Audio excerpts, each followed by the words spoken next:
I've lived 1,000 lives. I've piloted 1,000 souls. I've killed and fought and died just for another role. This is the Happy Jacks RPG podcast, a roundtable discussion that's a mix of friendship, humor, unbridled enthusiasm, and tabletop RPG topics sent in from around the world. Just for another role.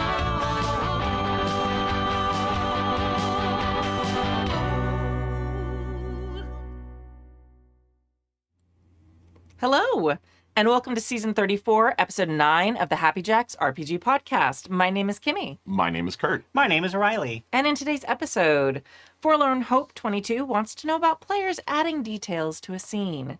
Mike from Michigan asks about how armor should work. This is a throwback to something that we used to talk about a lot, but it is actually a new email. It is not our From the Archive email. And then our From the Archive email from 2019, Kurt Potts talks about face characters in D&D. That's I not figured- me. Yeah, no. You're the other Kurt. No, he's the other Kurt. Okay, there's Kurts. We have many Kurts. If you'd like to, I can't. if you'd like to contribute a question or story to the show, you can email us at happyjacksrpg@gmail.com. That's happyjacksrpg@gmail.com, or you can post in the mailbag channel in the Discord. Announcements. We have some new actual plays spinning up. I have students showing up in like 48 hours for kindergarten, so we'll have more information on that after this week, friends. After this week. Our next game days is coming up in September. If you go in the Discord right now, we actually have the poll up right now to vote on which Saturday. You can go say, I want to be on this Saturday or this Saturday, because I can go those days. So go to happyjacks.org/Discord and you can go and join and vote for the day you want game days to be. They're really fun. You should do it. All right, our Indie Designer of the Month for August is Jacqueline Brick, also known as Rufflejacks. And you can find her games at rufflejacks.itch.io, or if you search for Jacqueline Brick on Drive-Thru, you can find their games there too. This week we are discussing Hemophilia Academics. Nice. I love that title so much. I'm just impressed you were able to pronounce it. I did practice. I practiced before the show. All right, so it is present day. Vampires are real. Vampires have been exposed publicly in the last year. It came out of the coffin. Yep. Vampires now flock to academia for safety, a food supply, careers, and friends. Any vampire who does not get accepted into academia is fair game for hunters, priests, and mobs alike. You are a vampire or a human or a Demphier, thank you. You are either an interviewer on a panel for a private university, interviewing applicants for a brand new special vampiric graduate student program, or else you are being interviewed. All of you know this is a matter of life and death, as well as academic enrichment. Or a matter of unlife. Yes. What strengths do you bring to the program? Do you have experience with traditional education as we understand it today? Tell us about it. How do you plan to be a role model to other undead applicants or scholars? Hemophilia Academics is a tense chamber LARP about academia, vampires, and prejudice. The game includes safety rules and pre-made characters for ease of play, and you can get it for $6 on rufflejacks.itch.io. And honestly, the title alone is worth $6, I think. Sounds very fun. Yeah, it's very good. All right. I look, I'm well on the record of being deep into vampire, at least the Vampire the Masquerade kind of thing. I'm well on the record on that. But I hate academia. So I'm not sure where I am on this one. I feel like that's part of it, though, is like mocking that. I'm not sure whether vampires would make academia better or worse. I think that's part of the commentary, though. Yeah. It doesn't sound like you're actually playing like the ins and outs of academia. You're just interviewing for a position, so it's not quite as it's a little more self-contained. Also, like thinking about, okay, if you're a 1,000-year-old vampire, how does that fit into academia today? How are you going to completely change our understanding of everything? Their understanding of university is the University of Bologna. Yeah. It's like, I went to school before Oxford was founded. What? Yeah. Oh, you want to know about ancient Rome? Well, I was there. So let me tell you. That is not what Hammurabi said. Yeah. Let me remind you. Yeah. He was a dick. Oh, he was. He absolutely was. Yeah. We agree on this one. Yeah. Sorry. How did I... Yeah. But I don't know. I think it's kind of an interesting concept to see, like. I do love the idea of, I always love the idea of exploring immortal characters and historical contexts. And you do things like, it's like, well, what was this like? I don't know. I was in China at the time. Yeah. It wasn't like now. What was the French Revolution like? I don't know. I was in. Yeah. I don't know about stuff that I was alive for and experienced. Like, Right, literally when exactly. someone asked me about, like, 9/11 now, I'm like, I remember watching TV all day and being horrified, and that's, like, my details about it now. It's not like I have, like, an encyclopedic knowledge of it. So I can't imagine being a vampire that someone's like, tell us about, like, the siege of it's like, what? I was drunk off my ass that day. What are you talking about? Like, that is actually a really good point, because how many people do we know who have lived through things like very recently who have shit memories? Yeah. And are like, I don't remember. Why do we assume that immortals would have really good memories? Right. It's like, anyway. I mean, like, I mean, that's also something that would be really interesting to kind of LARP about. Like, Yeah. you're like, oh, well, our evidence says this, well, this, or they're like, look at, well, we found this first person account. Oh shit, that's mine. I wrote that. Oh, that's totally. Oh, I bullshit. totally forgot about that. I made that up. I was just trying to get I was writing fanfic. You want to feel old? The sinking of the Titanic was 87 years. Yeah, exactly.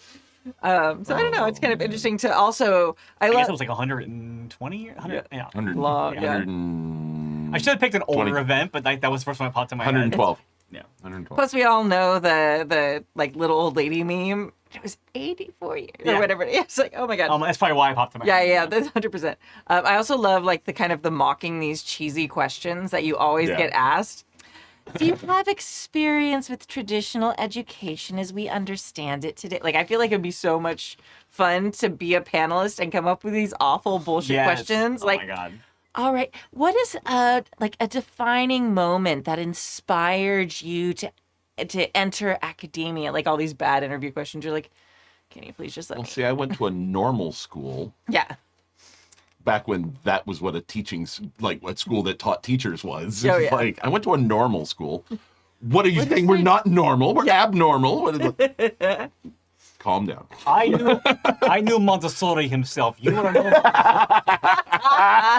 know? Montessori was a good friend of I mine. probably Montessori could be like in their 50s as a real person that's alive nowadays. I have no idea what the basis of that came Doesn't from. matter. Yeah. It's fine. Also, like the printing on the application, it's like they either they Beautiful type calligraphy. the beautiful calligraphy, or like they slow type it, like individual hunt and peck, like the old vampires, because they never picked up the My father referred to that type of typing as the Columbus method: hunt for it and land on it. It's like, the meme about the like Roman artifact that it's always like the men are always like it's a phallic, and then it's like a lady like, no, you use it for yarn or whatever. Oh yeah, I Like love the that one. vampire's like, no, it's Beckskretzer. It's back. Oh god, I It's love itch that. back here, hard to reach. You just go. I don't know why the Roman vampire is also the Hungarian in this situation, but all vampires become Transylvanian eventually. Apparently, sorry for the stereotype about vampires. I'm sorry if we're persecuting you as a group of vampires. All vampires sound like Bela Lugosi. I'm sorry. Yeah. All vampires are British in the dark. Yeah. That is a really old callback for Happy Jags. All oaks are British in the dark.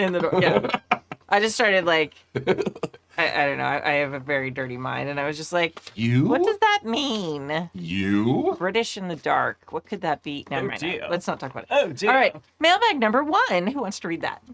Well, I've got Kurtz, Okay, so yeah. I shouldn't read this. I'll go for this one then. Okay, and then I'll do 2. Okay. Sure. Yeah, you just read a lot, so I'm happy with I this. did. I appreciate that.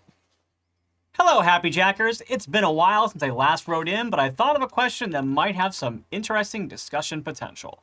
A concept in the RPG space that excites me is the idea of, quote, player creation, unquote, I don't mean in the sense of players creating characters, but the idea of players creating the game world as part of gameplay. Ooh. I admit I need a better term here. This is generally a simple embellishment. I jump over a broken chair and stab the goblin. The chair wasn't mentioned in the GM's description and probably didn't exist before the player mentioned it, but it adds detail to a scene that could have needed to be fleshed out.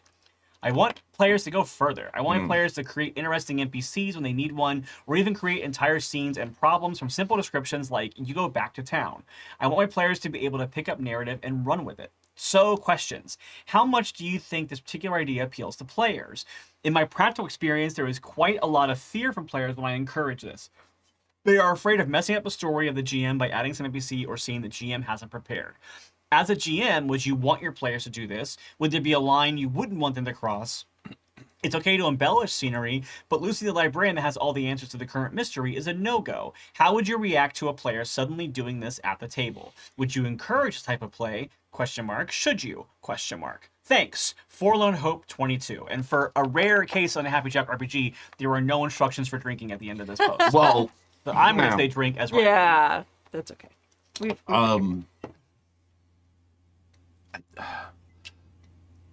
One of my favorite mechanics in any game, doesn't matter what the system is, because it's almost never actually explicitly listed in the system guidelines or the rules or anything, is the I know a guy mechanic. Yeah. I love the I know a guy mechanic. It's the I've got nothing on my sheet that says that I should do this, but we've got a problem that no one in the group has the right information for. I could roll dice to see if maybe I know something from back, or I could say, I know a guy, right? I love that. I want my players to do that. I don't know if they know that I want them to do that. And that is where I'm going to go with this, is that this is part of that whole communication between your GM and your players of what is the GM's expectations of the players. And embellishing on these things is just one part of that. I love it when my players do this shit. Beautiful example, recent example from my campaign. They were going through this maze, and at one point they rolled a random magic die, and it's like, you hear whispers, and very negative things. Whispers coming around, and he's like, "You, do you hear that?"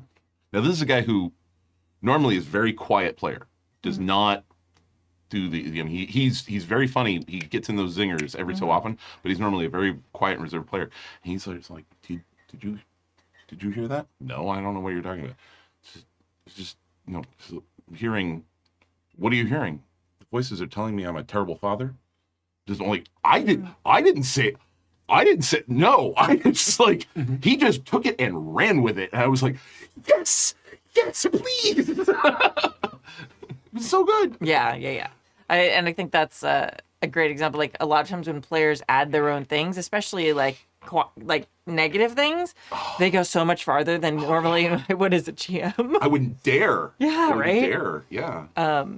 Yeah, I love that stuff. I'm a little more hesitant sometimes when it comes to like physical things in the room. If it's not something that's like very obvious, like it's like you're in a tavern, I grab a knife off the bar. Okay, that's probably there. It's a tavern. They're cutting food and stuff. Yeah. If they're like, if they're like, I suddenly pull a lance, I grab a lance. You're like, why is there a lance in the like? Okay, like well, that. Lance doesn't want to be grabbed. Yeah. He's his own person. Yeah, you need to get consent first. Yeah. Well, that actually segues into what I would say about it is I think there's a level of consent here that I think can be like done, like, for example, like, yes, it'd be really easy, instead of saying I grab a knife off the bar, to instead as a player say, hey, is it reasonable to assume there'd be a knife on this bar? Yeah. Hey, is it reasonable to assume there's a broken chair that I can grab? Like, I guess in the moment, I grab a broken chair, that's fine.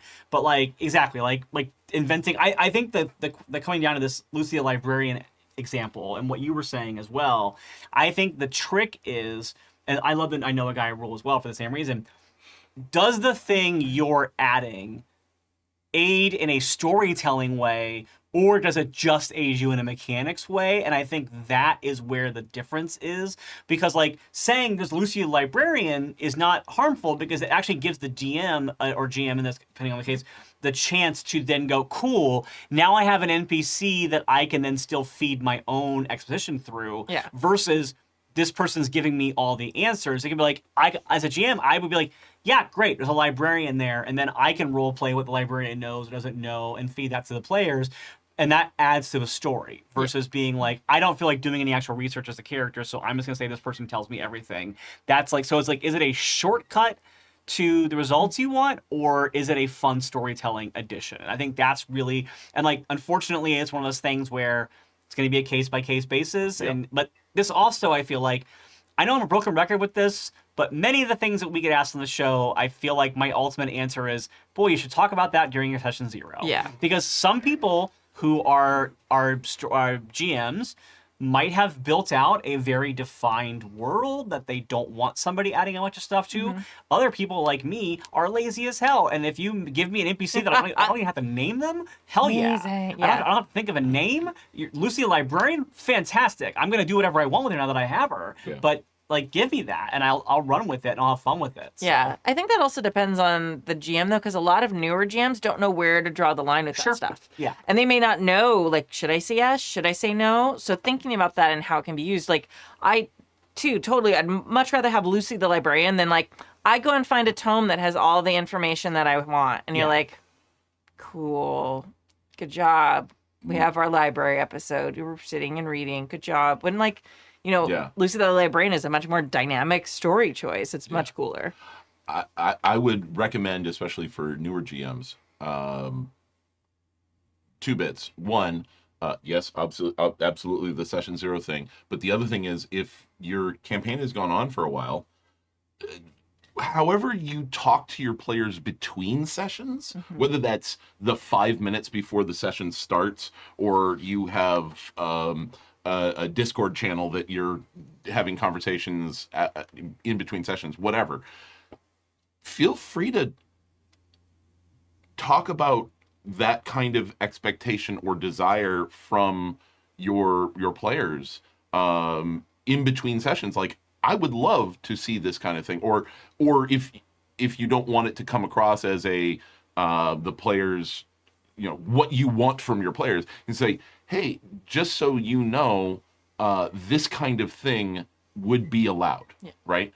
The other bit is where do you draw that line, right? Where do you draw that line? My recommendation is draw that line in one of 2 places. Where you are comfortable with drawing the line, whatever your level of experience is, or 1 notch beyond that. Because that's how you grow. That's how you become better, is by pushing your own boundaries. But if you're not looking to push your boundaries right now, draw that line wherever you're comfortable. In the middle of the combat, I jump up on the stool and I swing from the chandelier. I didn't describe a chandelier, but that's a medieval Sure, there's a chandelier, and you grab the chandelier, you roll the dice, and oh no, the chandelier breaks and you fall. Whatever, right? If it makes sense in the context of where you are at that time, go for it. If it makes very little or no sense, I think that's where you can use the no but on the other side of the yes and, right? It's the no, there isn't that thing, but you find something, there isn't that my stupid example of I grab a lance from this side. Well, Lance doesn't want to be grabbed. He's his own person, kind of thing, right? Okay, they didn't say I grab a lance. I grab a sword from the wall.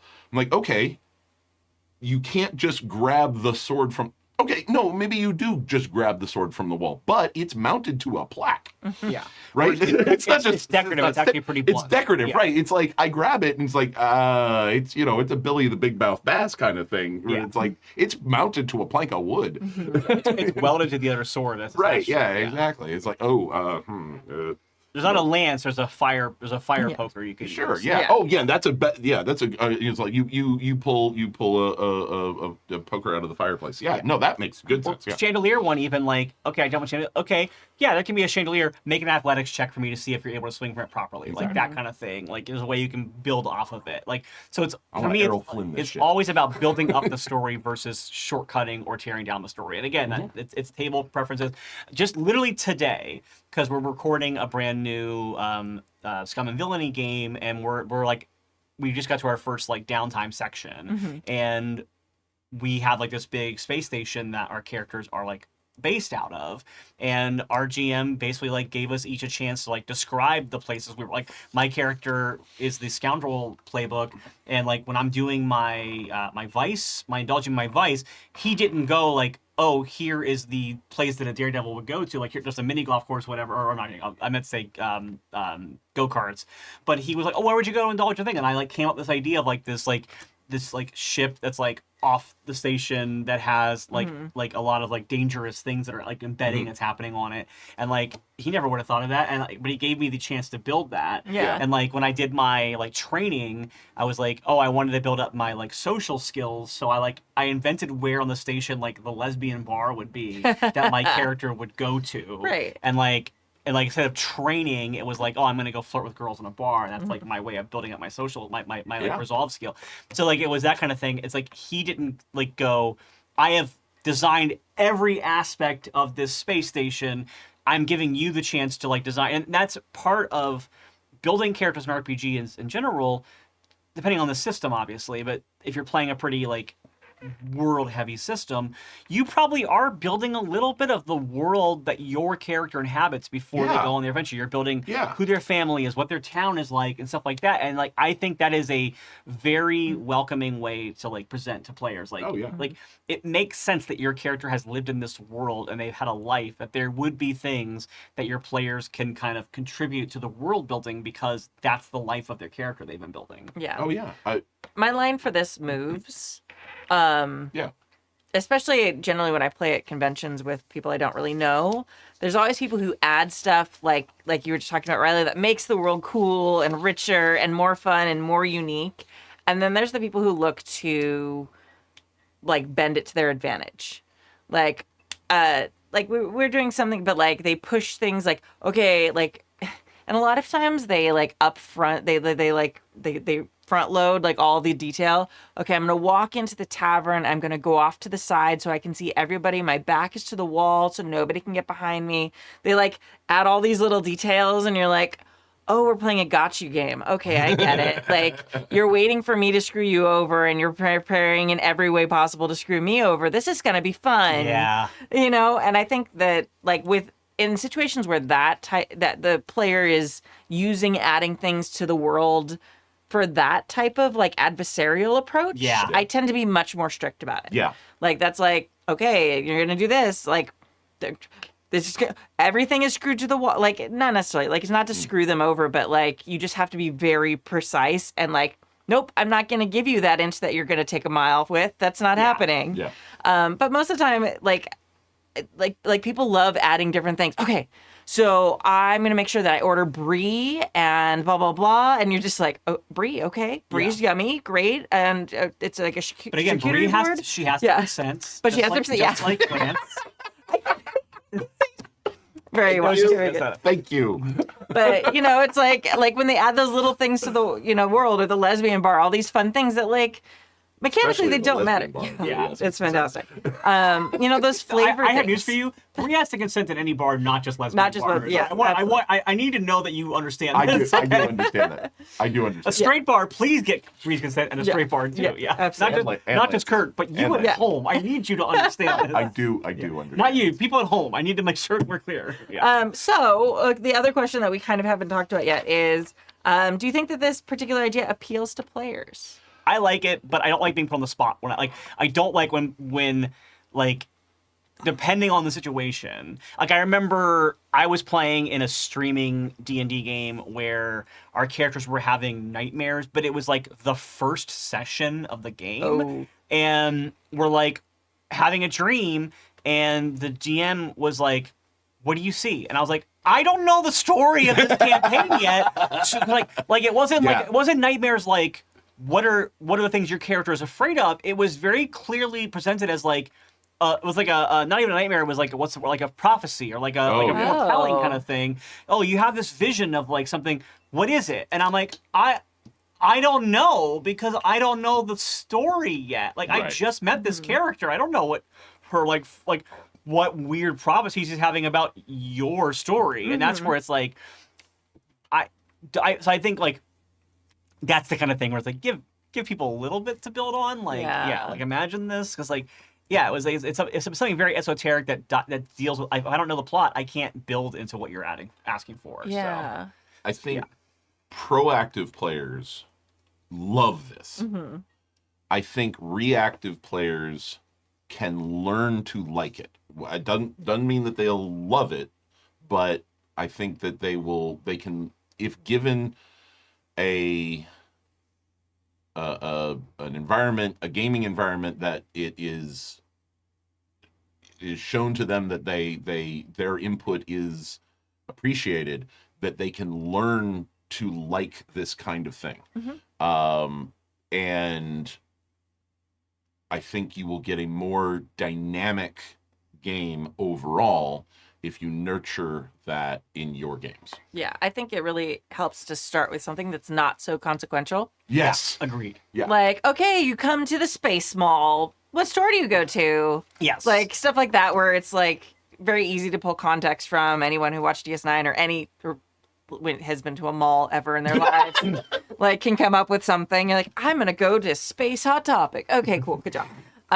So they don't feel like the situation you were describing, Riley, where you feel like there's a right or wrong answer. Yes. Yeah. And suddenly it's like, oh, am I going to come up with something that's good or bad? It's like, no, what are you going to eat for lunch? There's like 5 what food place I'm do you going to go to a to? Womp Rat on a stick. Yeah, exactly. It's like, meh, it doesn't matter. I like the uniforms. Yeah. I think the system also matters, but I also think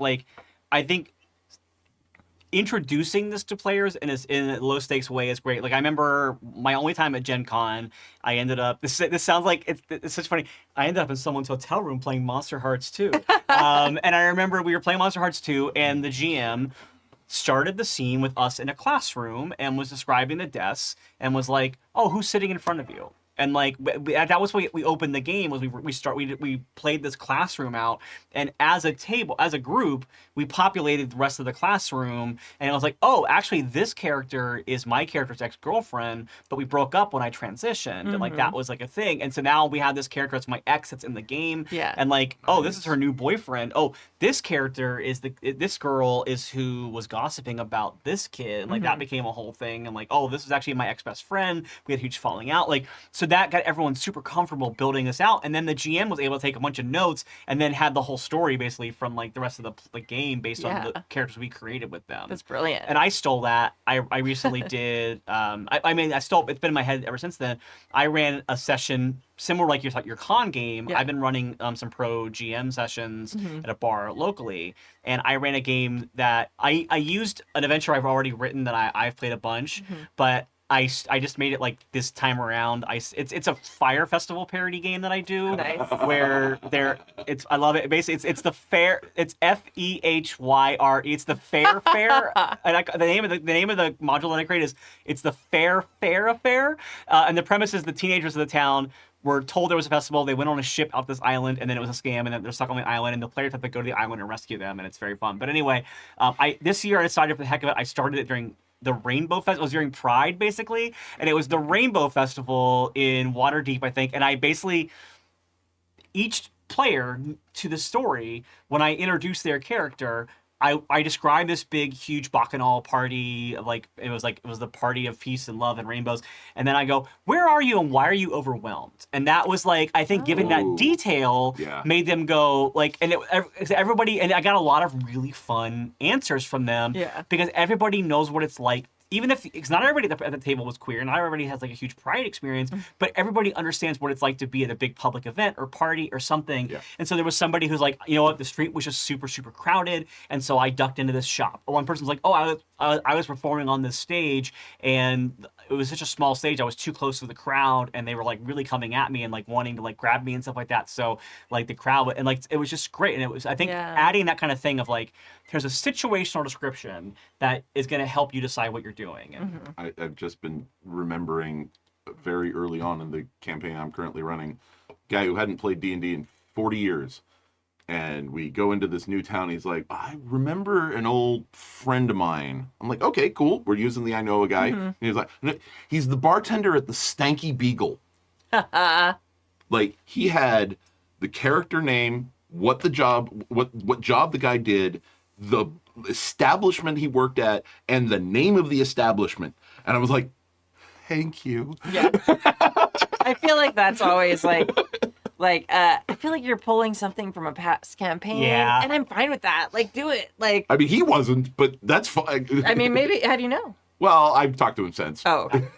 I will say I recently had a really fun experience this summer, and it's over now. I'm very sad about it because the summer's over for kids and schools and stuff like that. But I was filling in a couple times a week for a few weeks as the DM at a summer camp of kids playing D&D. And they were all like middle school or younger. It was like very fun. And there's a lot of this kind of stuff and a lot of like, oh, here's an NPC from a home game that I played in, or here's a thing. And this was much more like kids doing the like, well, I have infinity armor. It was very much like, oh, I forgot to tell you that I have a special sword that can fight. It was like that kind of thing. It was very fun to play around and do a lot of weird things with. And there was an example of a kid who kept naming this animal that had been like an NPC companion in another game he was playing, and just kept bringing it up till finally the guy who I was subbing for as a DM was like, hey, it seems like you love this character a lot. Do you want to just play as this character and we can homebrew how you can play it? And the kid was like, yeah. So it's like a lot of times it's like just letting the kids have, or the players have like the space for their imagination to like figure out what they want to do. Realistically, they're all kids.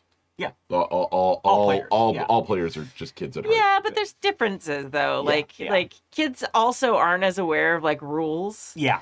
Like when you have adults, You haven't played with some of the adults that I've played with. No, but like you say that, but like honestly, like just societal expectations and things like that, kids aren't as used to that. So while adults are like, I wonder if I can do this, or I'm gonna do this so I don't have, like, yeah, no, that's true. Yeah, the mechanics person we're talking about, trying to like get the advantage with it, and then the people who are just trying to create, like, kids literally just don't even think about it. Yeah, they're like, I have a special thing and it does a thing and I'm gonna do it, and it's like kind of a mix of like the person who's looking for like the edge, and then also the person who just wants to like create worlds, and it's just like, I don't know, it's just a little bit different. Yeah. This is unrelated, so I won't get too down this rabbit hole, but it was really interesting to see how different groups of kids treated the game. Yeah. Because like some kids, if we did this kind of stuff and like asked them to describe things, they would just like stare at you and they'd be like, let me know when I can hit something. That's all I want to do is roll dice and say that I hit a thing. Mm-hmm. Whereas like other kids would just like get like, they didn't understand a lot of times like the like steps that were required, so they would just be like, okay, so I run behind this wall and then I break through this wall and then I go in and then I find the guy and then I do the thing, and I'm like, oh, okay, we're gonna have a lot of rolls there for what you did describe, and also like a lot of turns to get to that point. But and I think a lot of the kids would actually approach games in that video game mentality of like, oh, I'm doing as much as I can so that I can't lose. Like, so I'm gonna build up as many things, like whatever you'll let me add to the game. It's like I'm gonna find all the loot that I can to keep me in the game, and it's like it was very funny to see that kind of play out. Yeah. Yeah. It's also funny just to like think about, okay, like breaking things down into like pieces, and like, okay, this is all the stuff I want to do. Let's break that down in individual steps. Yeah. That's hard for kids. It really is. Yeah, and they have to be like older. Like even when I was teaching 4th grade, you have to be like, okay, step 1. Yes. Get out your piece of paper. Yeah. Step 2, get a pencil. Step 3, make sure your pencil's sharp. Yeah. Like, and depending on the grades, like even young, you have to almost get out your paper. yeah. Does everyone have their paper? 100%. Does everyone? And I remember, like, when I'm facilitating Steam workshops, a lot of times I will continue to call and response with the kids of like, okay, what are we doing next? Like, I'm like, so we're gonna dip our brushes and wash them in water. What are we doing? Dipping our brushes and washing them in water. Okay, let's do that. Like, so yeah. 100%. Yeah. Yeah. There's a reason I'm not a teacher. All right. Are we good? Are we good? Yeah, I think so. Thank you, Forlorn Hope. Thank you. Super good. All right, mailbag number 2. Hi, Kimmy and the rest of you all. I heard the call for emails. Yay. I've had a long one brewing for a while that I haven't quite gotten down yet. In the meantime, grab some sticks and have this old theoretical and beat this old theoretical dead horse. What would you prefer armor represent mechanically in games? Making it harder for an attack roll to succeed, like in D&D's armor class, or reducing the amount of damage taken per hit, like some sort of soak roll? I vaguely remember this being something previously discussed to the point of exhaustion among the hosts. It was. But I feel like that was a decade ago, and a whole new generation of hosts need to have their say. It was a decade ago. It was more than 84 it was more than a decade ago. This was Stop. early. And no, We're none all, of those. We're all none 25. of those. Shut up. None of. Fifth edition was released 5 years ago. It wasn't, but shush. None we of lost us 5 were. years. None of us were involved in that conversation. That's true. Was what my point. Yes. And therefore, we may have different opinions than Stu Stork and Tappy did. We also, that was a ad nauseam, many Oh, episodes. my gosh, so many yes. episodes. Yeah. But, yeah, new crew, new time, new generation. I think we stepped on the name of the email art they want. We did. Mike from Michigan. Southwestern Michigan, it looks Yeah. like. Yeah. I was going to leave out the stuff, but that's okay. That's SW. Modekinen's indoor swimming well. I don't know. Morden Canaan's indoor swimming well. I do kind of like that. That's funny. That's You know what I immediately imagined is, do you remember back in the day, and they probably still exist, but it was a cooler thing when we were younger, when like Holiday Inns had the holodomes, and it'd be like a Holiday Inn that had an indoor pool and like shuffleboard. Yeah. And it felt like whenever we went on like class trips in elementary school, we would stay in a holodome. It felt like, oh, we're gonna be in a holodome, like. Yeah. It was, and I always in my head imagined like a cool like dome, but it was just like a square building that Yeah. happened to have an indoor pool. Yeah. But yeah. I have no idea what Oh, you're talking about. it was just like a regular Holiday Inn. Yeah. But the pool area had like a couple of games around it too, Yeah. like shuffleboard or Okay. and they gave it a big and it was Yeah. just a scam to get families to stop there on the Yeah, way, 100%. Okay. like people who were on family trips or whatever. I remember as someone from California, the first time I went on a family trip and I went to a place that had an indoor pool. Yeah. And my mind was just blown because, like, spoiler, LA doesn't have indoor pools very much. Because Rare. In why gyms would you? sometimes, but yeah. Yeah, and like, yeah, but like, But yeah. I'd never been to one, and I was like, Why would you? wow. Like it's something like I'd seen on like, this is like a fancy indoor pool at like Hearst Castle, and you're like, amazing, and then I was just like, wow, I'm at the Holiday Inn in an indoor pool. Look at me, I'm inside and in a pool. I remember Yeah. friends of mine in college going off to a tour in, among other places, Michigan, and they were staying at a hotel that had a half indoor, half outdoor pool. Those were always the The coolest. pool that Oh. broke the Swim fourth underneath. wall, right? You could swim underneath a thing. And they flap. were there in like January, right? So it's a heated pool, Yeah. and part of it's indoors and part of it's outdoors. So you could swim under a glass wall and be outside in a heated pool while snow was falling. And these are a bunch of California kids, and so they broke their fucking brains. And of course, what did they do? Because of the timing, they reenacted the last scene from Titanic. Of course he did. That was 84 years ago. Yeah. I mean, I that blows out. That sounds so exciting to me now, as like a middle-aged It's very- Californian. yeah. I remember driving cross country like as a kid, like going like I mean like for us it was like to Florida from Ohio Yeah. or Myrtle Beach, and it was like if we stopped at a hotel, if a hotel had a pool, it was the coolest thing in the world, like you said. But I remember driving across country when I moved to LA, and very much my like kids these days don't know how good they have it kind of vibe. Because now it's like now instead of indoor pools, they have like indoor water parks. Yeah. And so now I'm imagining kids being like, "Hey, we're gonna stop at this. Hey, kids, we're gonna stop at this hotel. They have a pool." And kids like, "Just a pool? Yeah. You suck at vacations, Dad." Yeah, Like, pretty much. See this thing I found on TikTok. It's so much cooler than where we're going. Yeah. So All right, back The actual to question. armor. I'm sorry. I feel like I'm gonna be boring in this question, so I'll let you Okay. have an answer first. I think it really depends on the kind of game you're playing. I think it really depends on the kind of game you're playing. In abstract games, and I'm going to lump D&D in with this, but it's not the only example. In abstraction games, I think that some sort of armor class or armor making it harder to be hit in a way that damages you is fine. If you're playing more simulationist systems, like, for instance, Shadowrun, right? I think that a damage reduction aspect to armor is more reasonable because that's what it actually does in real life. But if you're introducing simulationist rules into an abstract system, it tends to bog things down. Yeah. So I really think it depends on the game system you're playing. Yeah.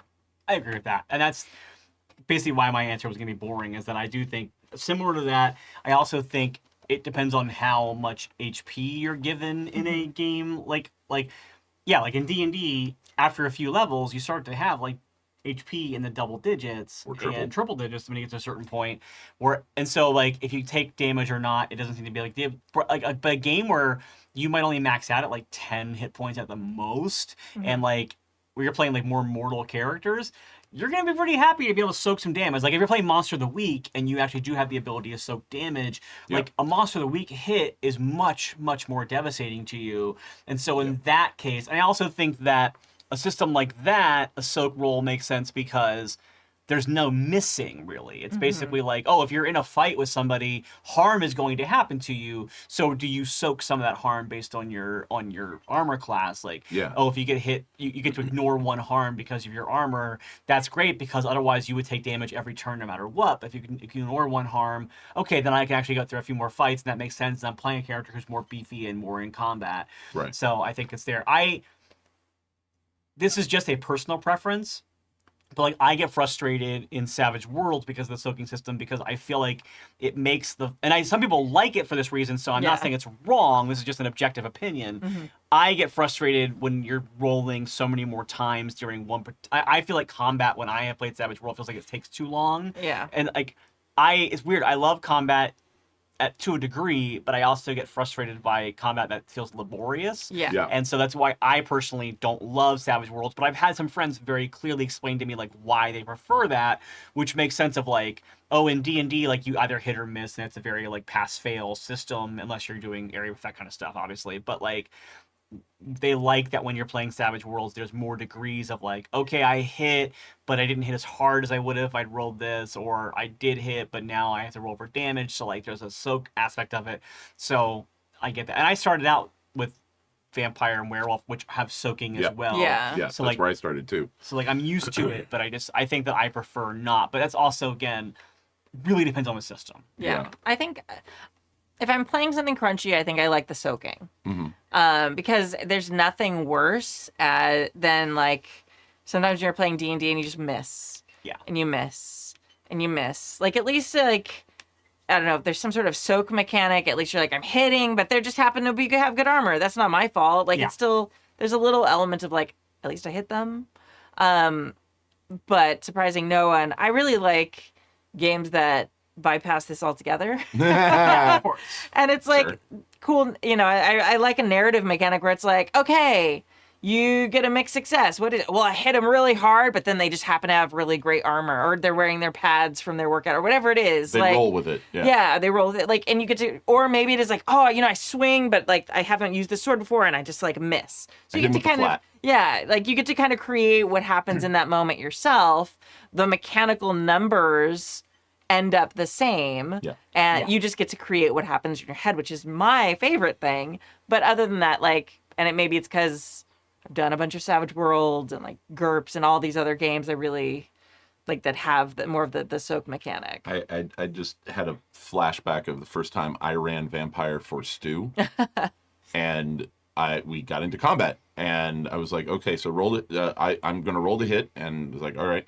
And then I'm like, oh, and now I roll for damage, and now you roll to soak. He's like, there's active defense in this game? Yeah. I'm like, he's like, I love this game. Yeah. that memory just hit me. Wasn't that after he'd been running it for like? No, Oh, no, okay. this was before Mode of Sin. Oh, okay, good.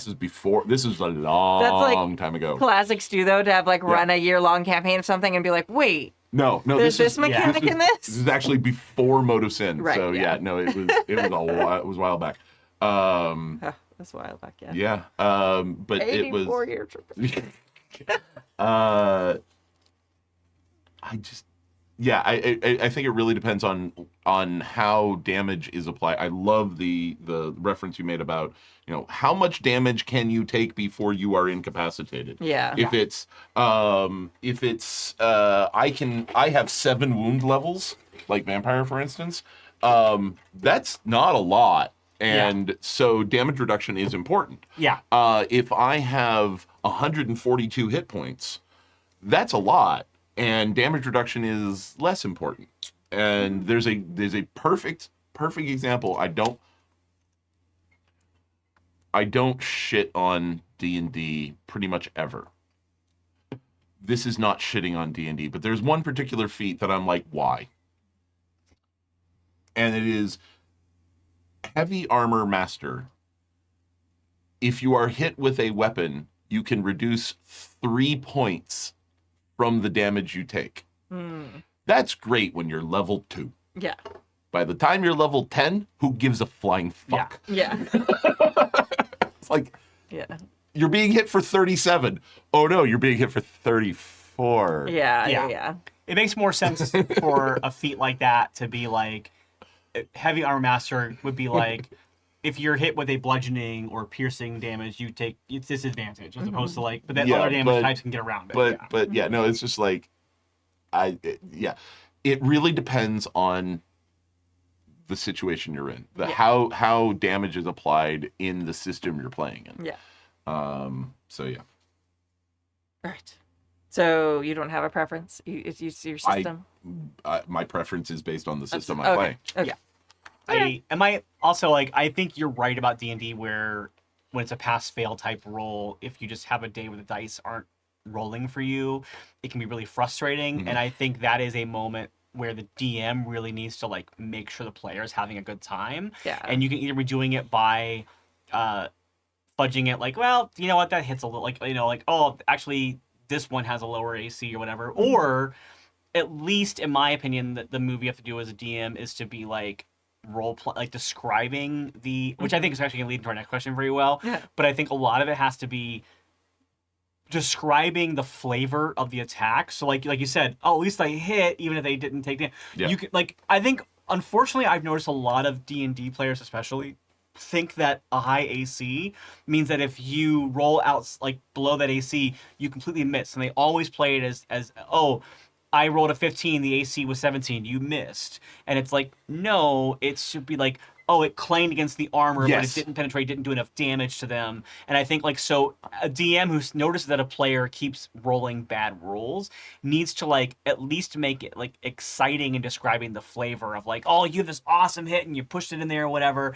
That's why I also like to play with optional rules like flanking, because that way if you're up there and you're hitting someone but you're missing, then you're giving another player advantage, and now it still feels but I helhelped out, I was there, I did a thing. But I have one player who loves the fact that he got a better shield. It's a weird hill to die on, but he loves the fact that he got a better shield.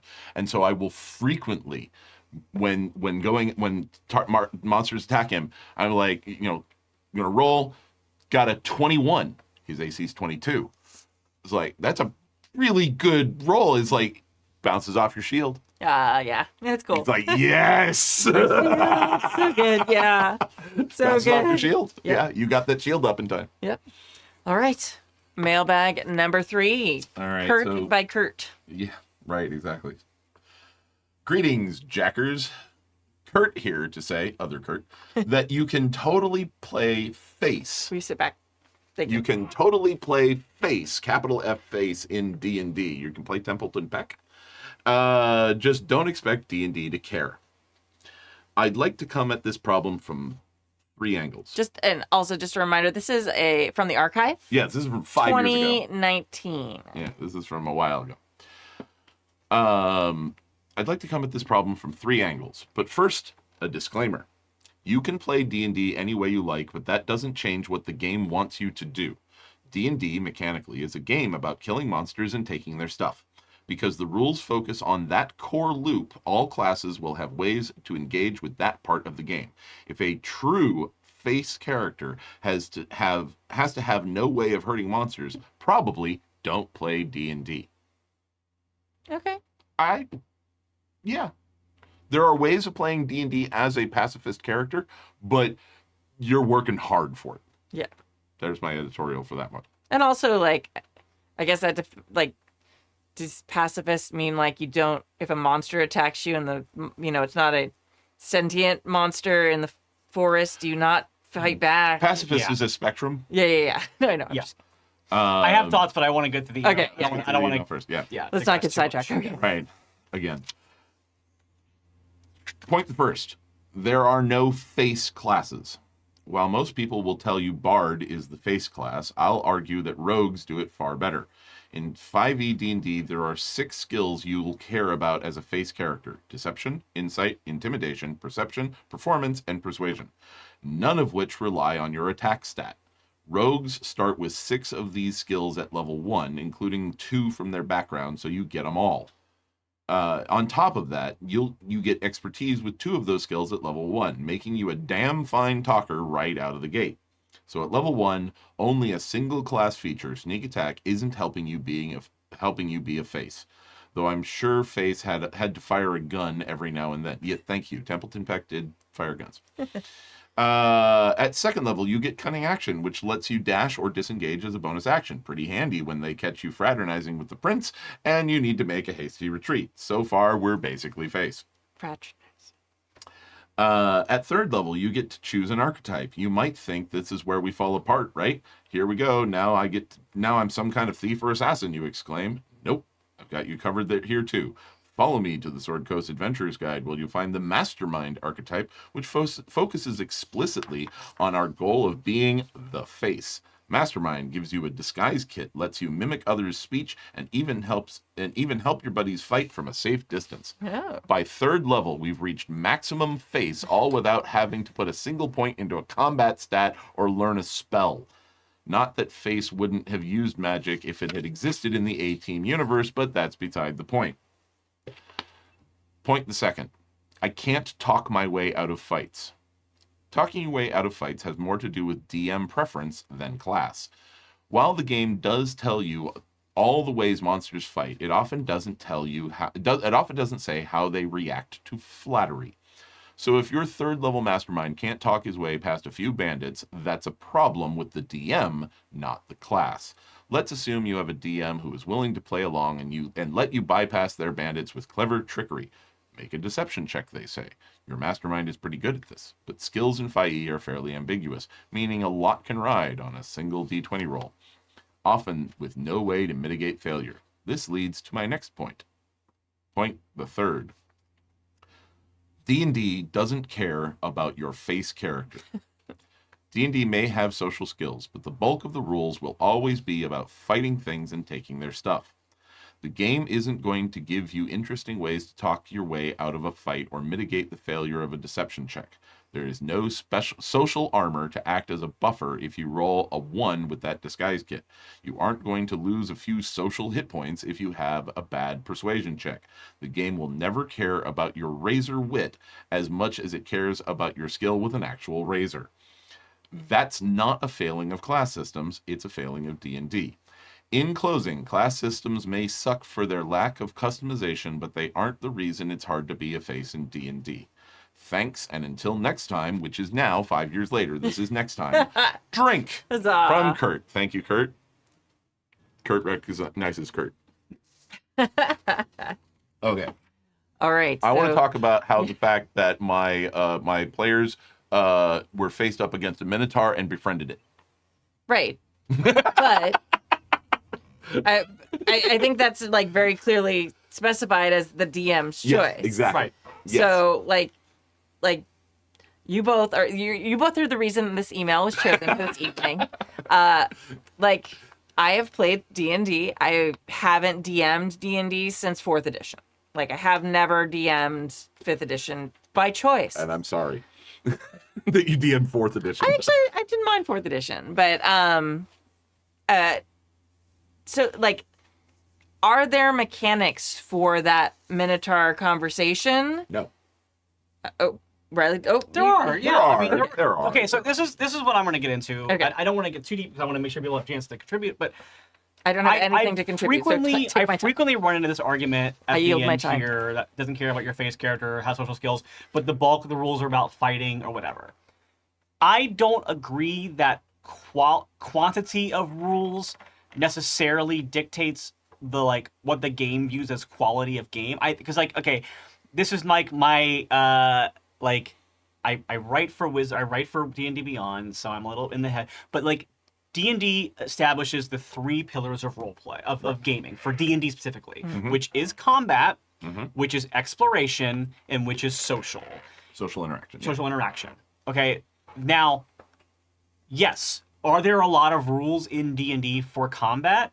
Yes, and the reason why is because it's kind of complicated, and so there's a lot of rules to make sure that things work properly with it. But, for example, when you're driving in the car, there are a lot of rules about changing lanes and intersections, stuff like that.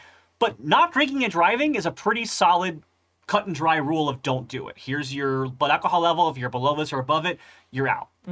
Does that then mean that drinking and driving is a less important rule than like other rules about different things? No.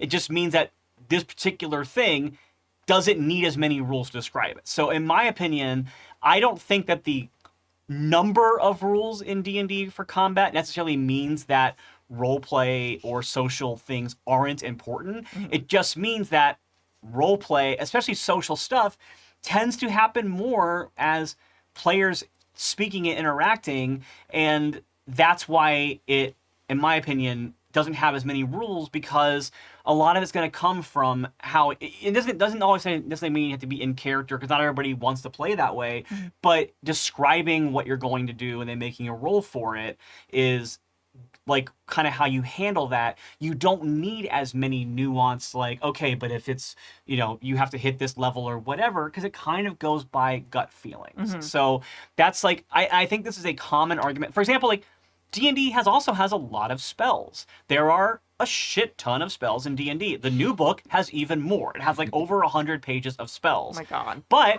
not every class in D&D even uses spells. Like fighters, unless you play one specific subclass, don't use spells. So are you like, is the argument then that D&D prioritize like, oh no, sorry, it's only a game about spellcasting because there's so many rules about spells? No, because there's plenty of classes that don't use spells at all. So that's my thing, is like, I do think that almost this entire argument, and again, I know it's like 6 years old, I think it all boils down to, has more to do with DM preference than class. I fundamentally disagree with the idea that D&D doesn't care or doesn't work for certain things that people look. Yes, there's a lot of like, if you're kit bashing D&D into be a totally different game and having problems with it, yes, of course, that's just, it's not a flawed system, but it's not what it's for. But this idea that like, oh, D&D doesn't care about this because it doesn't have as many rules for it, that is the kind of thing that I push back against. And the idea of like D&D isn't a social game because there's more fighting rules. Yeah, So, I'm gonna be devil's advocate a little bit, just because I am not a D&D expert. Sure. So I'm gonna play the role of question asker since I don't know. So as a game designer, sure. One of the kind of tenets of game design is you do focus your rules on what you want the core of play to be. I think, at least for me, in my experience with D&D, you hit it more on the head when you're like, not all groups want to do the role play part. And it feels to me, not that D&D doesn't care about your face character. I feel like Kurt put that because it's like pithy and like kind of snarky, and I like it.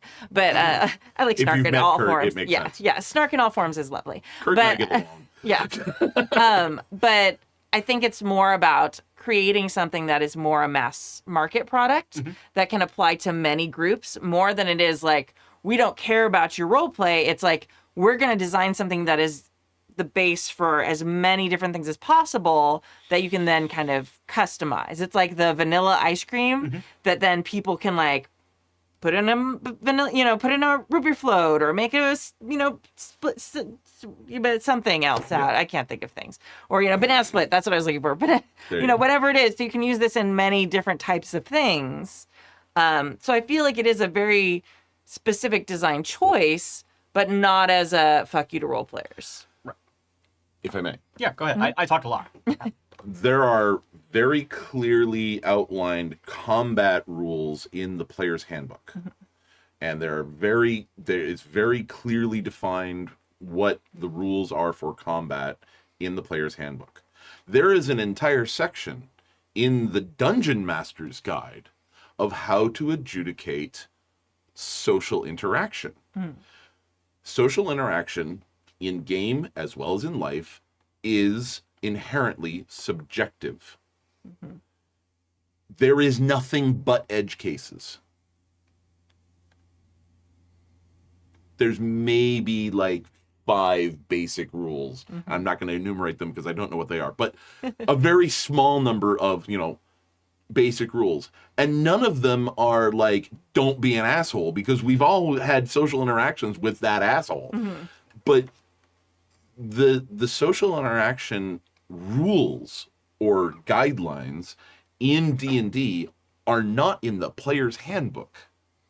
They're in the Dungeon Master's Guide to guide the facilitation of that social interaction. And it's not hard and fast, you roll a die and get an automatic success or whatever like that. Yeah. It's one of the reasons why in 5th edition, you can't crit fail or crit succeed a skill check. Rules is written. Yeah. People don't know that. Most No, people think a that lot of skill people checks are don't. natural 20. No, natural 20 is Yeah. if you say I seduce the barmaid and I roll a natural 20 and she doesn't want it, guess what? It doesn't matter that you rolled a natural 20. It's not a crit success. Rules is written, you cannot crit success or crit fail a skill check. And social interactions are those skill checks. I am a big fan of social combat rules, because if I, the player, can't actually physically swing a sword, I should still allow my character to be able to swing a sword. Yeah. Similarly, if I, the player, am not particularly witty in back and forth repartee, I can still play a bard who is. Yeah. Social combat rules should still apply, but it is absolutely informed by that role play aspect of this role playing game. Now, do you think that it might help D&D's perception of not having good like face mechanics and role play mechanics if there was maybe even an abbreviated overview of those rules in the player's handbook?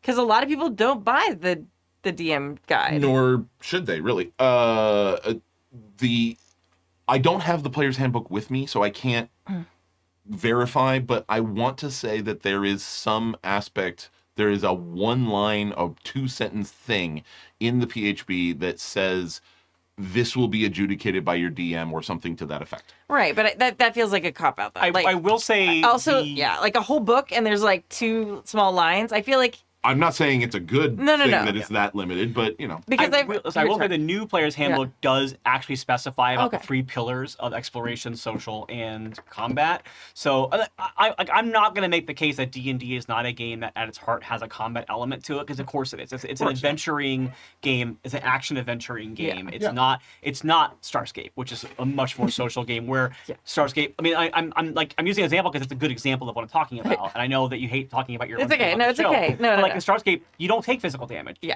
Damage is all based on the emotional impact of damage and stuff like that. And same thing with Sword Lesbians, which is technically seems like an action game, but it's actually about emotions and feelings. Whereas D&D, yes, there's physical damage and there are a lot of rules about combat. 100% combat is part of D&D. So to go to what I think is even Kurt's point here, if your point is playing a pacifist, if that's what you want to do, don't play D&D. I 100% agree with that. But yeah, I do think they're doing a better job with 5th edition onward of saying no, there is a lot of social elements and we are making it part of the game. Yeah. I do not think we'll ever get to a point where there's as much description of socializing in the books as there is combat. And part of that to me isn't, I think, a failing of the system. I think that it is, most of that kind of stuff is, yes, there are games like Starscape with Restored Lesbians, or other PBTA games especially, and other ones where there is a mechanic for socializing. Oh, you're you have crashed or something like that, or you've freaked out. Mechanically, you have to react this way. I don't think I feel like I'm talking myself into saying the thing that I don't agree with, but like I don't know how to phrase it right. Like I don't think D&D tells the kinds of stories about, oh, my character's upset and now I lashed out. But I think your point is really good that the like social things are a skill check, and that's where it's like, yes, there's less rules about socializing as there are about combat, but there are lots of rules about skill checks, and social interactions are considered skill checks. Yeah. And that's why it's like, oh no, there's a huge section on skill checks. I didn't mean to denigrate that. No, you didn't. Okay, good. I was bolstering my own point with what you were saying. Oh, okay. And that's a part of it. I was But recently playing a Kids on Bikes based game. It might have actually been Kids on Bikes. That, a system I had never played before. And like, it's like, okay, so there are some physical stats here, and there's only like 6 stats in the game. There's some physical stats and there's some social stats. And I'm like, okay, cool. I grit. What is grit? Yeah. It's like, how well do you roll with the punches Yeah. in the moment? I'm like, oh, okay, I can work with that, right? And again, some games emphasize that, like you said, some games emphasize that aspect of play more than other games do. I do feel that from a rules perspective, D&D has always put combat first, exploration second, and social interaction third. But while it's maybe last on the list, it's still on the list. Yeah. Well, I think that's kind of the new addition too. Like, it's like, okay, it started as like a war game. Like it literally was like, and then from there we moved to exploration. And now like with the way that the TTRPG industry is going, role playing's a much more prominent, interesting thing that people want to do. Yeah. So it's been added. Yeah. It's much more the ROLE than the ROLL. And the thing is, like I didn't start playing D&D until 5th edition because of that reason. Yeah. And I think maybe that's why I'm so defensive of it now, because I started playing role-playing games. I started with White Wolf. I started in the 90s with Vampire the Masquerade. Werewolf the Apocalypse was my very first game. Then I played some Vampire. But Vampire is a good example of, like, it's undeniable that Vampire is a game about social interaction and manipulation. Yeah. But there's a shit ton of rules about combat and spells in Vampire, too. Like, so it's like, it's hard to be like, no, actually, there's a lot of rules about combat, so that's what the game cares about. Because, like, I can think of a game off the top of my head, Vampire, that is like, whereas Werewolf does have social stuff, but Werewolf's much more of a combat-based game than Vampire is, and the rule sets are almost identical. So the difference between the games is flavor. Yeah. So with D&D, like, what drew me into D&D and started playing 5e was listening to various podcasts that were doing really fun things with D&D and going, oh shit, you can do that with D&D? Yeah. I might be into D&D because I like fantasy stories and I like the idea of playing. I never wanted to. Your reference about role playing with an L versus an E is exactly. I remember being like early in college, talking to a friend of mine about role playing games and talking about the kinds of like wild emotional stories we were having in my like vampire or werewolf LARPs. And then he was like, "Oh, when we play D&D, we go into a room, we fight monsters, we get loot. We go into a room, we fight monsters, and get loot." And it's basically a video game with dice. Like that's how they describe it. And I was like, that sounds awful. I don't want to play D&D. And that's what it was. Yeah. And whereas with 5e, like with 5e, I feel like I can play the exact kind of games with 5e that I grew up playing werewolf and vampire games with. And it's just a different setting. Yeah. And I some of it is my style of playing, but I don't feel like I'm fudging the rules that much to do it. Yeah. No. So that's why I do always get a little defensive when people are like, oh no, D&D as a system does not allow for this kind of role play. I'm like, no, it 100% does. It's just people, a lot of times it is DMs who don't want to play those kind of games or players who don't want to play those kind of games. But I do think that if you want to play a mostly social or exploration type game and you don't want to focus as much on combat, you are absolutely able to do that with D&D. I've played so many D&D games where we go through an entire session without having a fight. And even I know you don't like it as much, but even in Baldur's Gate 3, which is a video game built on mechanics, there are so many fights in Baldur's Gate that you can talk. You can literally, there's multiple characters that you can talk into dying so that you don't have to fight them. That's how much your persuasion works as a stat in the game. And so If I ever make it past one fight, I'll find out. yeah, like it does a good job of dividing it up amongst your stats. Now, I do want to. Okay. Well, I want to tag in different points. So go okay. ahead. Yeah. I want to like +1 on your thing. I think, at least for 4th edition, like a lot of those elements felt very tacked on because I think WotC saw the huge influx of people coming in because of White Wolf games that were attracted to those types of stories, because there's a huge influx of specifically like women and LGBTQ people who came into the hobby because of White Wolf. And I think that like WotC was like, oh, okay. So I think at first a lot of those elements felt very tacked on. And you actually, like, both of you, when you're talking about the crit fail thing, like, that's a rule in 5e, but it wasn't a rule previously. No. And D&D has this baggage, and I never thought I'd ever defend D&D about anything, but D&D has the baggage of all these previous rule sets that people like half remember, and then they mix it up with like their current rule set.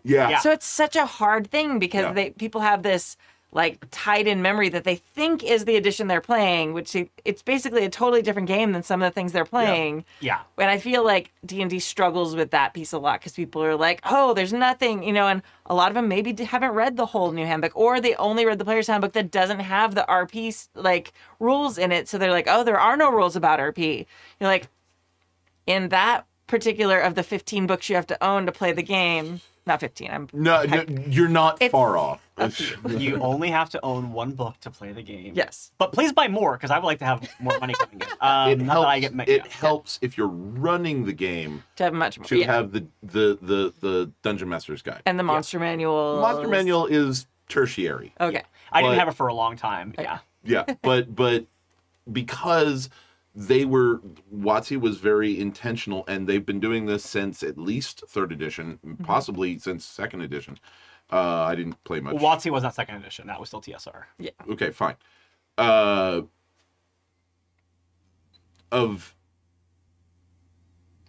compartmentalizing their rules.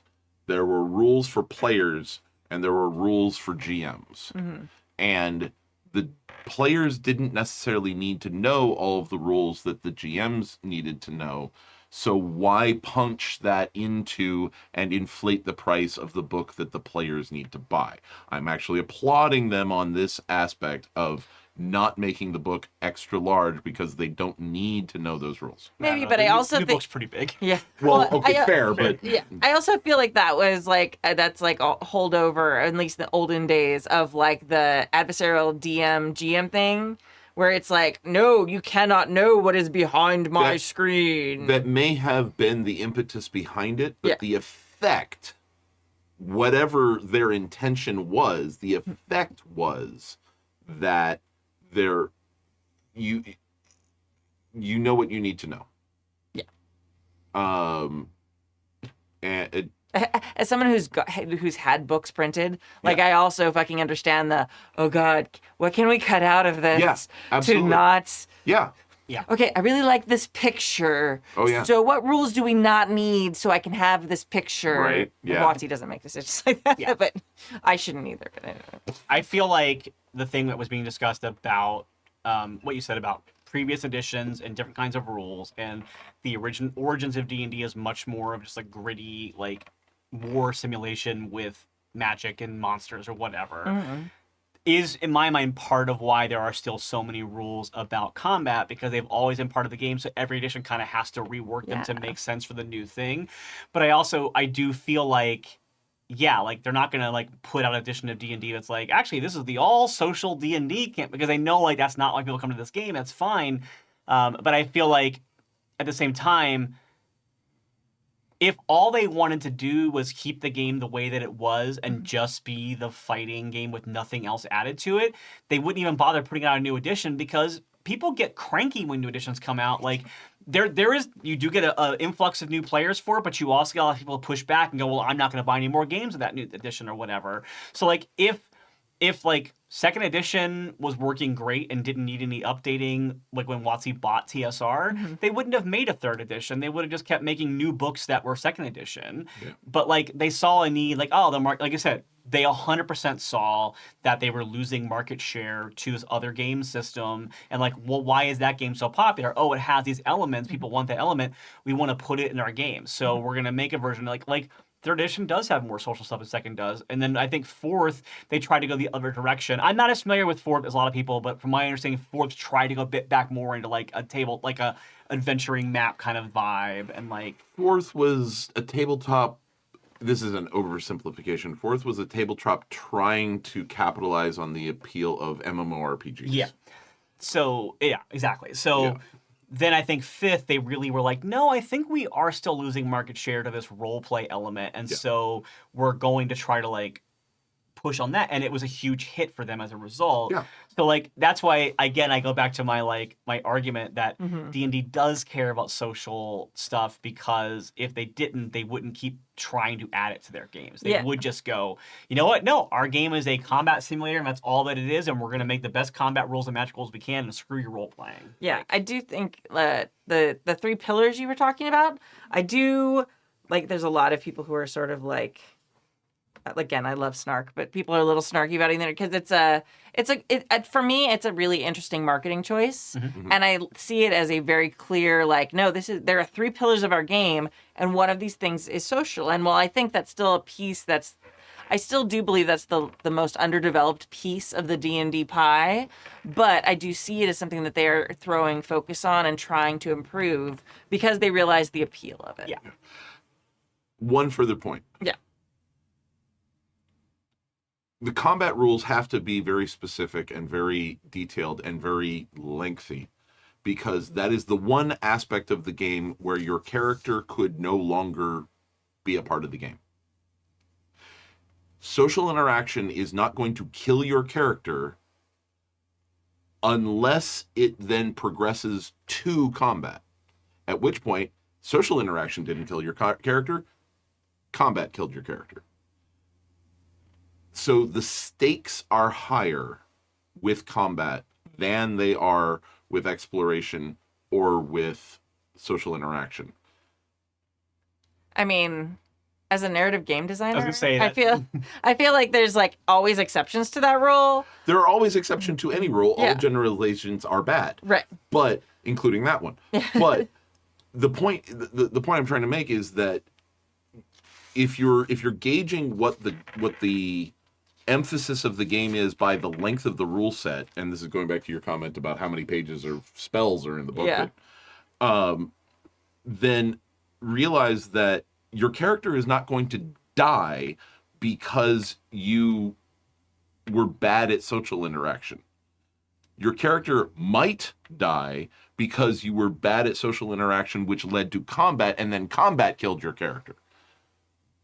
But social interaction did not remove your character from the game. Well, see- that's where I think I'm also pushing back, because there are plenty of games that are social interactions where if you drop like for example, I understand like, in other games there are. Right. D&D is not one of them. Sure, but that's also if the argument, like I'm on the The side argument of here was D&D about here. D&D. So yeah.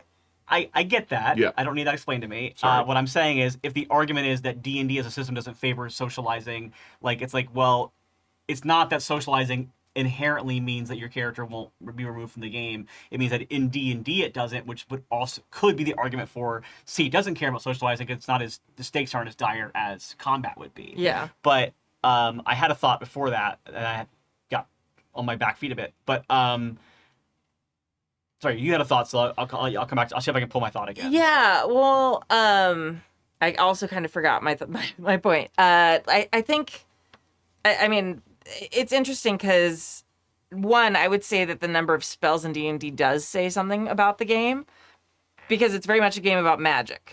Yeah. Like magic is an inherent vital part of Dungeons and Dragons, and the page count for spells, I think, isn't necessarily tied to combat necessarily, but the fact that it is inherently a system where magic is a vital part of everything. Even if you're not a spellcaster class, like you probably have a magic weapon of some type. So I think and again, this is like part of my design philosophy is that yes, rules do point to what's important in a game, and it doesn't necessarily mean what like immediately what you think it is, but like I've talked at length about how like Traveler character creation has very clear meaning about the fragility of life and how you are ultimately frail and powerless in this mass universe, and you either are not good at anything or you stay in it long enough to get good at stuff and then your body starts failing you because you are frail and powerless in the universe.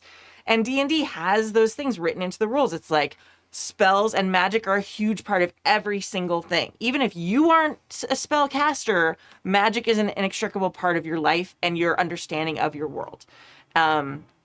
Again, like I think that the amount of rules about combat are also philosophically about the world of D&D. This is an unsafe world. Yeah. You might find places in there. So I feel like while it shows that D&D maybe doesn't have as many rules about role-playing, I feel like the rules in D&D set up the world in which you are role-playing. Because this is a place with tons of magic. This is a place that is unsafe. Walking down you might get, you run into a thief. You might get mugged in a city. In the wilderness, there are monsters everywhere. There are dragons and colors that mean stuff that you're supposed to know. And some of them are good and bad, and I don't remember which ones are which. Don't worry about it. Okay. I feel like the primary color ones are wrong or bad, and then the shiny ones are good. Okay. Don't worry Which about color? Okay, yeah. Depends no, on which world. Yeah. So I feel like there is a core of this email that I 100% agree with, which is that the number of rules about something do tell you information about what's at the heart of the game, but I'm not sure it's as simple as just combat, no combat. I agree with you to a basic level, and I think it does come with what we've discussed, is that previous versions of D&D 100% focused on combat and dungeon exploration, and that was it. Yeah. So I think that it is unfortunately it's just a reality of the game's design that each new edition is coming from that base level. But I do think that I do think there's a very big difference between how 5th edition views roleplay and social stuff than how 3rd or earlier did, or 4th or earlier did. So I can only really defend 5th because it's the only version that I've played deeply. But I guess I just push back on this idea that the game doesn't care about it, not just in this email, but I've heard that actual argument of like, D&D's not a game for social role-playing at all because it has more rules about combat. And I don't think that's fundamentally true. But I remember my point that I wanted to come to earlier, which builds from this. Just James V made a good point in chat, our lovely moderator, about the old school grognard combat. Because yes, that's like the old school grognard tool, like, no, D&D is this and it never changes and everybody else is playing it wrong. And unfortunately, I have to say, you can't judge what a game means or anything based on the worst parts of its fandom. No. Sorry. Yes. Like there are a lot of people that will tell you Star Trek is not about what Star Trek is fundamentally about because it looks too woke for them. That doesn't mean that Star Trek doesn't care about these things. And I think that's a good example, actually, in an esoteric way, because Star Trek, for example, is about a future that is full of equity and equality, and there's no bigotry and there's no prejudice. However, it was a TV show that originally was filmed in the 1960s where Gene Roddenberry could not allow a gay character to be on the show, despite that he had a gay character in the cast. Yeah. And we didn't get openly queer characters on Star Trek until the 20-teens, and actually maybe DS9. early 2020s. We didn't get openly gay characters on DS9. We got symbolically gay characters on DS9. Okay, fair enough. That's Sorry. my point. Like, Apologies, yes. even with Dax, it's like, she's allowed to kiss a woman because her previous life there was a male character that her symbiote was in, like that kind of thing. Whereas, like, Apologies, yes. yeah, and in fact, I feel okay saying that because even I'm blanking on the name of the showrunner of DS9, but even in the DS9 documentary, Ira Stephen Bear actively says we failed at doing sexual identity on our show. Yeah. And the reason for that is Rick Berman. But anyway, slander anyway. But that is the flaw with storytelling with audiences, is that no matter how open or much you want to change something, you're still stuck with the mores or toxic opinions of, unfortunately, a lot of your fan base or the network creating it or whatever. So it's like, yes, there is a huge part of the D&D audience that will still treat social interaction like it doesn't matter. They'll still treat the game like it's a pure combat and spellcasting game. And unfortunately, those are also the kind of people that most require a lot of strict rules, because otherwise they'll fight over it ad nauseum. So I do think that part of why D&D still has so many combat and things rules is because of rules lawyering. I don't think the people who are rules lawyering are going to spend as much time nitpicking over social rules because they don't care about it. Yeah. And so, and I do think, unfortunately, like, yes, I understand and I love games where social interaction is codified into strict rules and stuff like that. But I do think that in general, especially with role-playing, I do think that socializing tends to be more of a vibes kind of thing with role-play. And it's very much like, as a DM, I don't really want to have a strict set of rules for how my NPCs have to react based on what my players do. I kind of want to be like, no, thank you. Like, I like playing it off of someone. Like, I did there's a adventure I ran recently where they were breaking into the home of a Gorgon to steal a bunch of stuff from her, a Medusa, as D&D would call it. I appreciate you're trying to be accurate. But like, they broke into the home and like, one of the characters tried to gaslight her, and it there was 100% a world where these characters could talk their way out of this fight, and she actually was open to it, like, oh my god, I have visitors, let's have people come, and the guy immediately like tried to lie to her and gaslight her, and so I'm like, I mean, like, you can roll, but it's going to be a really high roll because you have set, like, and I like as a DM that the system allows me to kind of make that like decision myself to be like, no, because like, I don't like being gaslit and I don't like being talked over. So if you are going to do that as a character, when I'm like, if I'm coming in like, hey, why did you break into my display case and steal my stuff? I know that I live on an isolated mountaintop.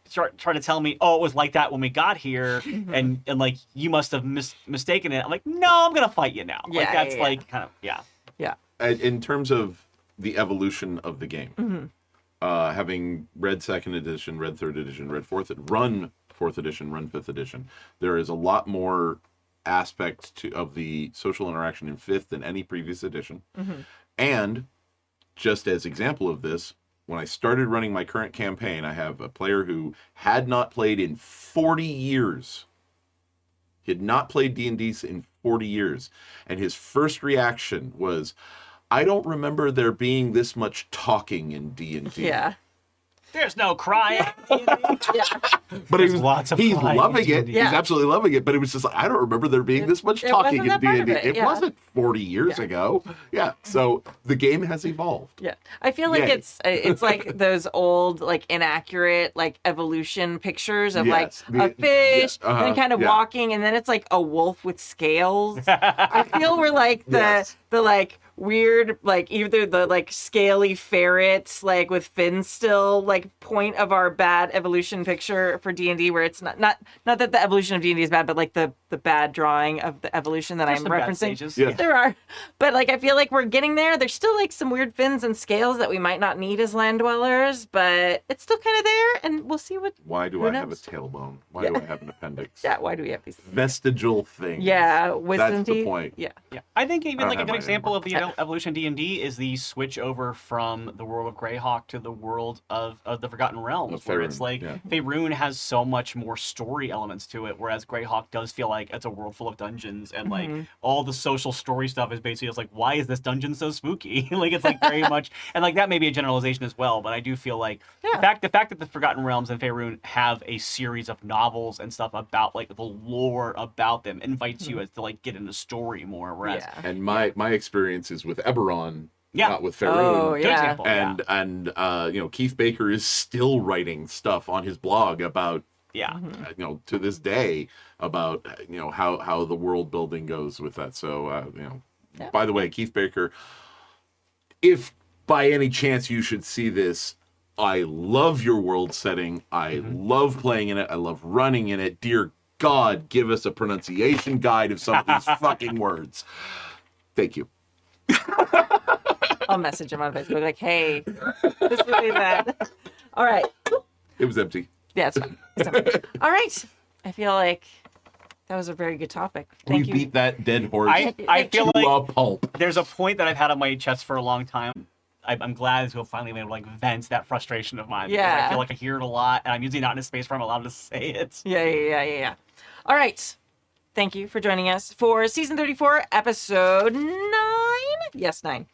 Please support our amazing indie designer of the month, Jacqueline Gritz. What is that? Brick. Yeah, that's what it is. Jacqueline Brick. Sorry, I wrote it at the beginning and I still haven't updated the end of the show thing. Yeah. And you can find them at rufflejacks.itch.io. Thank you to our chat mod, James V, and to our amazing Patreons who keep us ad-free and independent. You can join their amazing ranks at happyjacks.org/Patreon. My name is Kimmy. My name's Kurt. My name is Riley. And this week we're going to leave with a song called Pass the Hat. It's sung by Stu Venable for his folk shop, Netbusker Folk Shop podcast, which may be defunct now. I don't know. And you can find it at netbusker.net. All right. And we'll see you all next week. Thank you so much. Bye. Bye. Goodly folk, come gather around, hear the songs we sing. Drink an ale and we'll pass the hat. When we are drunk, joy to all we bring. The noble host of this place allowed us here to sing. So if our song do please your ear, then make the barkeep's bell ring. Goodly folk, come gather around, hear the songs we sing. Drink an ale and we'll pass the hat. When we are drunk, joy to all we bring. Our words may slur, but do be sure we need our tankards filled. For in this song our chords must be strong, so never a drop be spilled. Goodly folk, come gather around, hear the songs we sing. Drink an ale and we'll pass the hat. When we are drunk, joy to all we bring.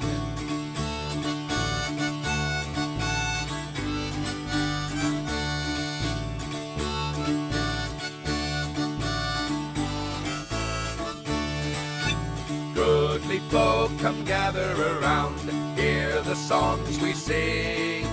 Drink an ale and we'll pass the hat. When we are drunk, joy to all we bring. And if our song offends your ear, we pray thee do have an ale. For we sound much better when your throat is wetter, and let our music prevail. Goodly folk, come gather around, hear the songs we sing. Drink an ale and we'll pass the hat. When we are drunk, joy to all we bring.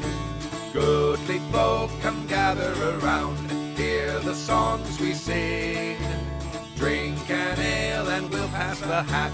When we are drunk, joy to all we bring.